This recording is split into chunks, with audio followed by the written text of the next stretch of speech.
Kaya talagang kailangan patabaan yung halaman, no? Kasi pag pinatabaan natin, bibigyan tayong malalaking bunga. Ayan. Ayan. Hello guys! Welcome and welcome back to our channel. Welcome sa ating part 2 ng ating laing series. How to make laing. How to make laing. Nahahaluan natin ngayon. Laing, nahahaluan natin ng laman ng gabi na San Fernando.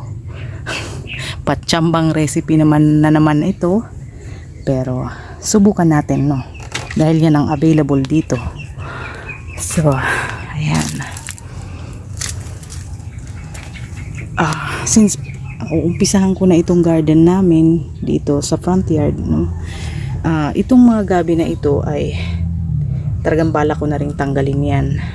Dahil ililipat ko yan doon sa aming backyard garden. Itong tatlong to ang ating bubungkalin.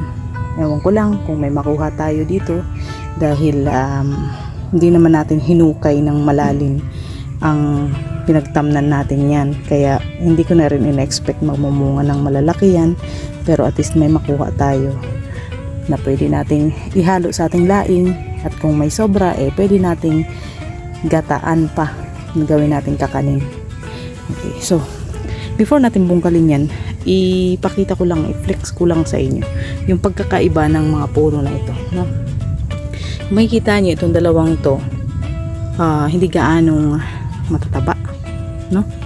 Hindi gaanong matataba, pero kung manonotice mo itong puno na ito, ang taba niya, no? Tingnan mo ang tangkad niya, ang tangkad ng stalk niya, malalapad din. Di hamak na mas malalapad yung kanyang dahon, no, kaysa dito sa dalawang ito. So ito ang explanation ko dyan. Ito ang ginawa ko kasi, no. Ito kasing puno na ito ng San Fernando na gabi ay malapit dito sa puno ng grapes. Ito yung puno ng grapes natin. Noon, itong puno ng grapes na ito ay nilagyan ko ng dumi ng kalabaw dyan sa may punuan niya. Kaya dahil fertilizer ang dumi ng kalabaw, pati siya nakinabang sa fertilizer na yun. Kaya makikita nyo ang taba niya talaga. So yun, kaya that is the evidence, no, na kapag nilagyan mo talaga ng pataba ang yung San Fernando na gabi, ay talagang ito ay maglalaki, at bahala na, tingnan natin kung meron tayo makuhang laman dyan. Dahil ibang usapan ang pagpapalaman naman din. Ang pagpapalaman ng gabi, may proseso yun. Yun na nga, yung paghuhukay muna ng malalim at lalagyan mo ng mga mabuhagag na lupa, ganyan, papubundukin mo, lagyan mo ng compost, yun, talagang lalaki ang mga laman. Pero ito, nalagyan natin to ng nakinabang to sa pataba dito, hindi ko alam kung tumaba din ba yung laman nito.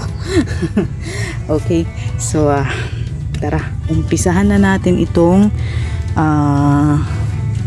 bungkalin. Ito munang dalawa na ito. Simple kong pagbubungkal. Ganyan lang, tanggalin natin yung ugat.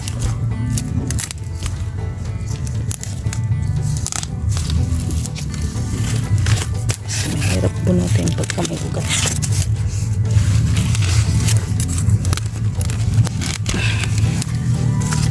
Hindi na kung may makuha tayo, pero sige lang, kasi talagang bala ko na rin naman talaga itong tanggalin dito.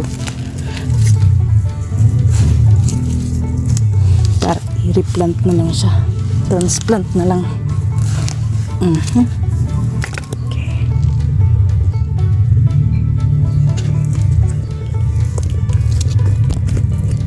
Natin kung may makuha kaya tayo.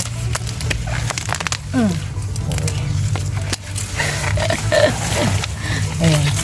So ito yung sinasabi ko guys, kung nabundukan sana natin ang lupa, ito napabundukan natin yan dyan, no? Kung pinabundukan natin ang lupa yan dyan na buwagag, may encourage itong mga to na tumubo yung laman niya, no?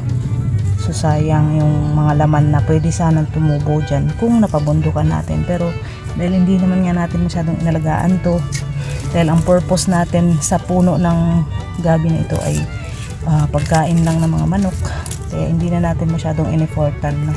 Pero dun sa backyard ngayon, yung mga tinanim ko doon sa nakaraang video na in-upload ko, talagang balak ko ng alagaan dahil natikman ko na yung bunga niya na talagang yung laman pala na mga ugat, no? Natikman ko at masarap, kaya na-encourage na akong magtanim na nito yung tamang pamamaraan na. Okay.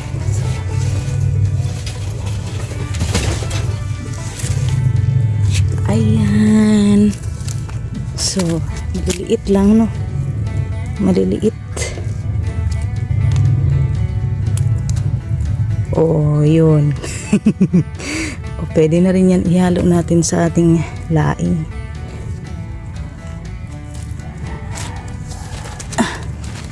Itong ano kasi dito, lupa namin dito, ano to maano ba siya? Yung malagkit.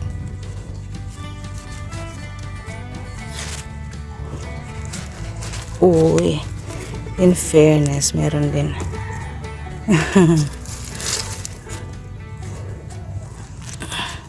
Ang halaman kasi pag inalagaan mo talaga, bibigyan ka rin ng magandang ani. Ito hindi ko naman to inalagaan masyado. Wala ang ipagkatusok dito. Pagkatusok ko ng halaman na ito, wala na. Hindi ko naman na to inalagaan. Ayan. Pero kahit pa paano, binigyan din tayo. At saka, hindi na rin lugi, no?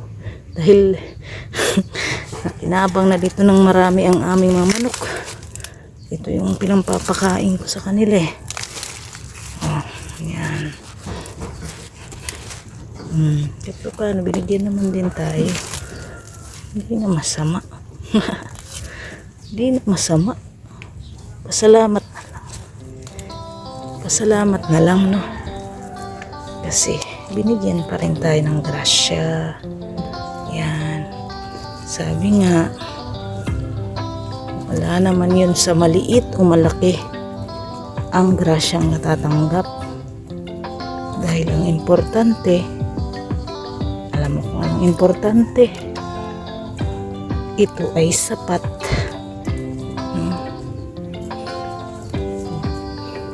Marami kang natatanggap, hindi naman sapat. Oh, wala rin.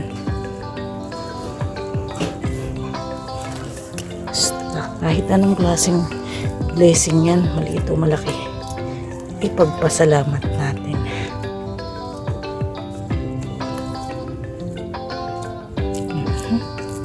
Meron pa ba? Nabali dito, eh.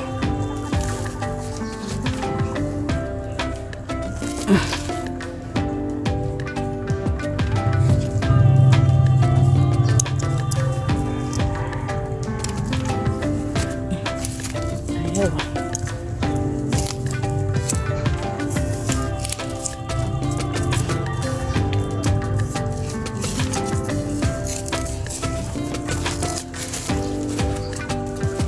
Ayan.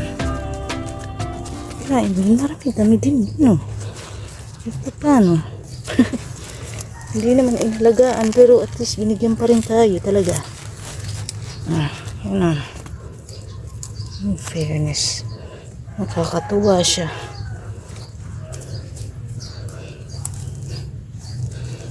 Paano pa kung inalagaan natin to, binungkal natin ng maigi, pinagtamnan, no? Mas lalo siguro matutuwa sa ating halaman. So bibigyan din tayo ng maraming ani, malalaki.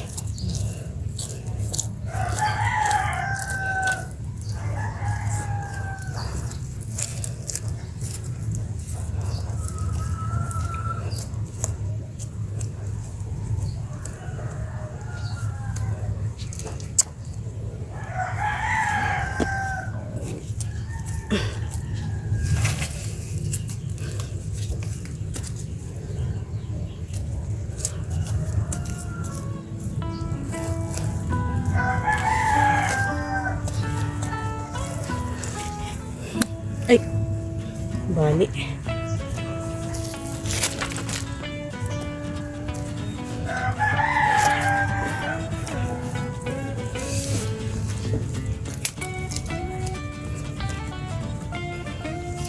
Okay na.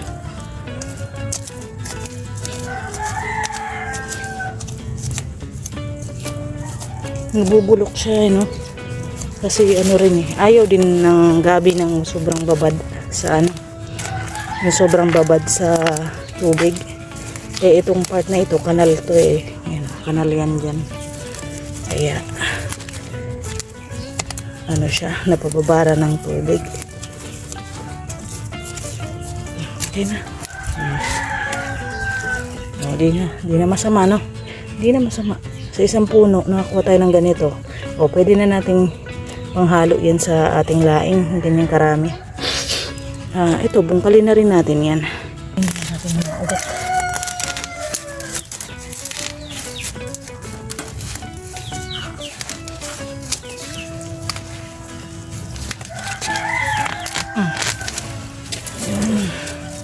Ayan o, nabubulok siya pagka nabababaran talaga ng tubig, no?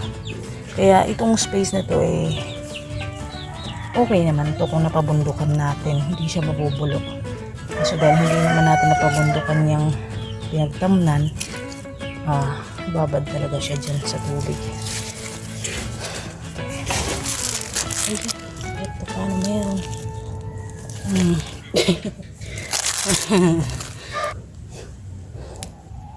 nabali pa.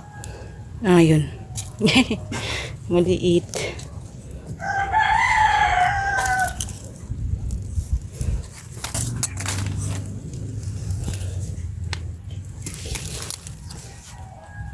So, ayan lang ang laman ng ating pangalawang puno.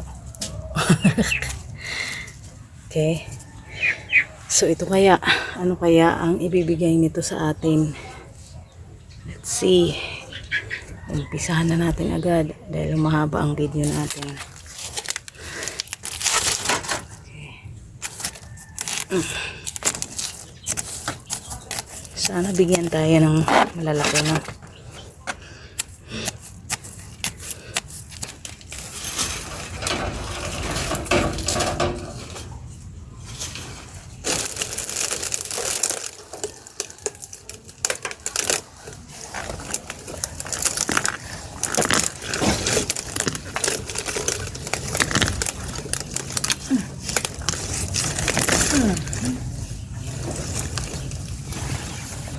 Ayan guys, ang ating pangatlong puno, no?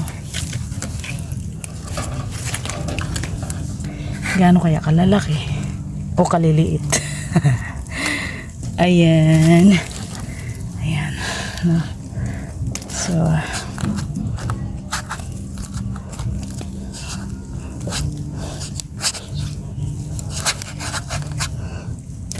kaya talagang kailangan patabaan yung halaman, no? Kasi pag pinatabaan natin, bibigyan tayo ng malalaking bunga. Ayan.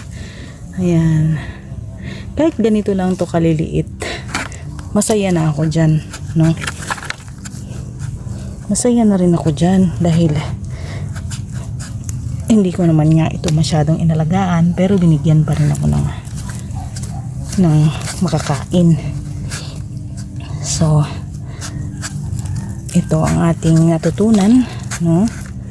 Kung gusto mong mamunga ng maganda, makaani ng marami-rami sa iyong mga halaman, ito ay iyong alagaan. Itanim sa tamang taniman, iyong diligan at patabaan nang sa ganun bigyan ka rin ng malulusog, malalaki, mahahaba na bunga o laman. Ang hirap ang hirap bunutin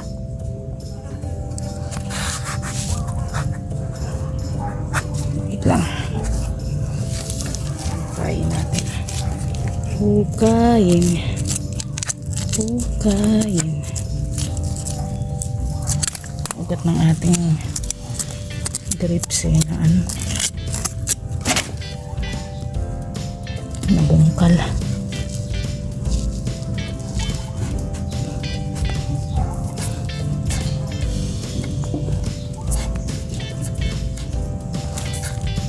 Bato.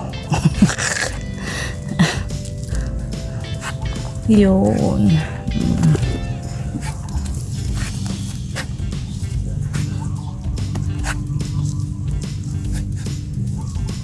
Ang hirap ng kalagayan ko dito kasi nakasagabal ito eh.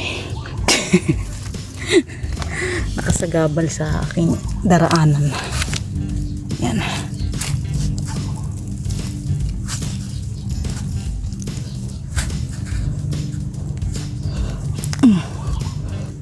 Uy, in fairness.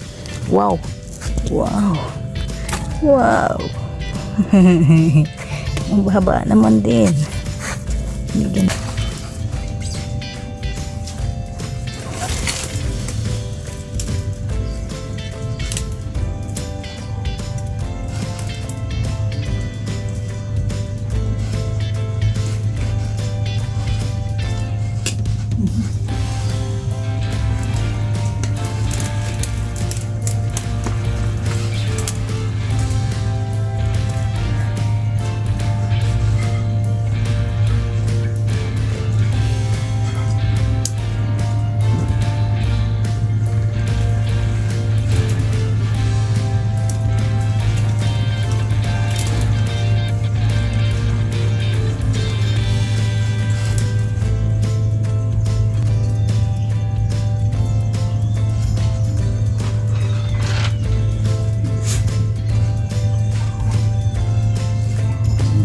Ayan.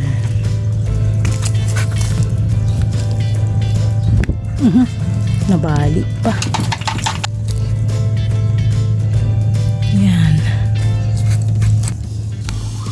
Yun. Yun.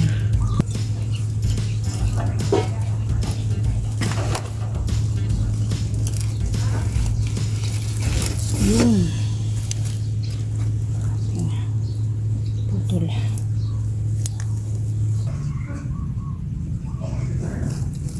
Yun.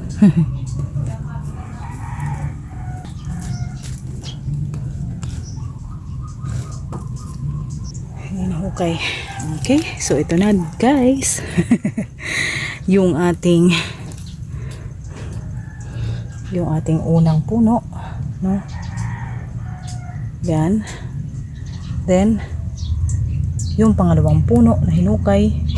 Konti lang. Pero grasya pa rin yan. At ito yung ating pangatlo, no?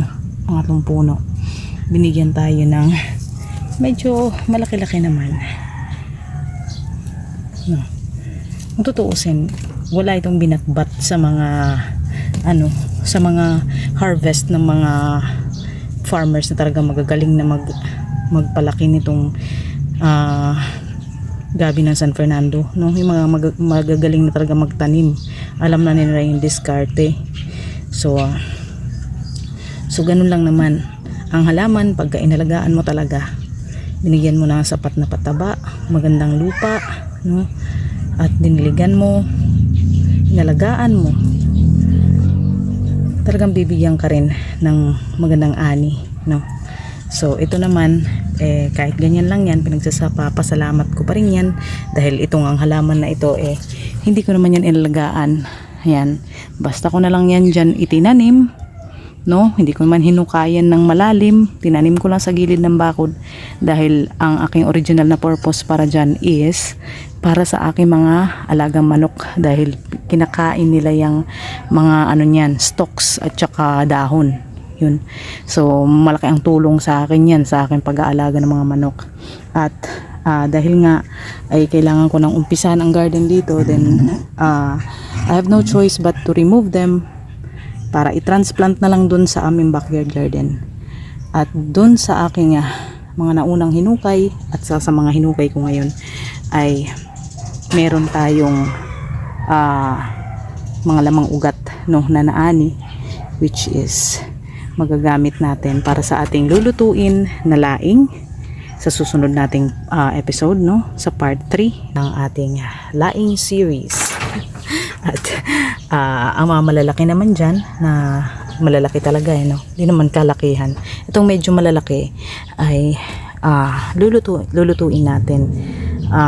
Pwede natin gawin ulit na ginataang taro, sweetened ginataang taro, or taro chips, no. So okay, so that's it for now, guys. Thank you so much for watching. Don't forget to like and share this video, and please don't forget to subscribe. See you sa part 3. Thank you, guys. Bye bye. Let's grow.